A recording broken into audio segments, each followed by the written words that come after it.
خواب میں حضرت اسرائیل علیہ السلام کو دیکھنا۔ حضرت ابن سیرین رحمۃ اللہ تعالی علیہ نے فرمایا ہے کہ اگر کوئی ملک الموت کو آسمان پر اور اپنے آپ کو زمین پر دیکھے تو دلیل ہے کہ وہ شخص اپنے کام سے معزول ہوگا، اور اگر اپنے پاس دیکھے تو دلیل ہے کہ اس کی موت قریب ہے، اور اگر ملک الموت کو خوش دیکھے تو شہادت کی دلیل ہے،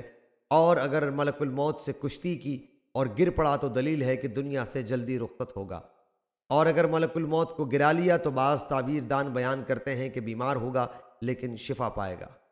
حضرت جابر مغربی رحمۃ اللہ علیہ نے فرمایا ہے کہ جو کوئی ملک الموت کو خواب میں خرم و شاداں دیکھے تو دلیل ہے کہ اس کی زندگی دراز ہوگی، اور اگر سلام کرتا ہوا دیکھے تو یہ شخص جلدی شہادت پائے گا، اور اگر شیرینی دیتا دیکھے تو جان آسانی سے نکلے گی، اور اگر غصے میں دیکھے تو اس کی موت خطرناک ہوگی، اور اگر کوئی تلخ چیز دیتا ہوا دیکھے تو اس کی جان مشکل سے نکلے گی، اور اگر خواب میں لوگ اس کو خبر دیں کہ ملک الموت فلاں جگہ ہے اور وہ دور سے دیکھے تو دلیل ہے کہ اس کو بادشاہ سے کام پڑے گا، اور اگر خواب میں دیکھے کہ اس نے ملک الموت کو مار ڈالا ہے تو دلیل ہے کہ یہ شخص دشمن خلق ہوگا۔ تعبیر الرؤیا علامہ ابن سیرین۔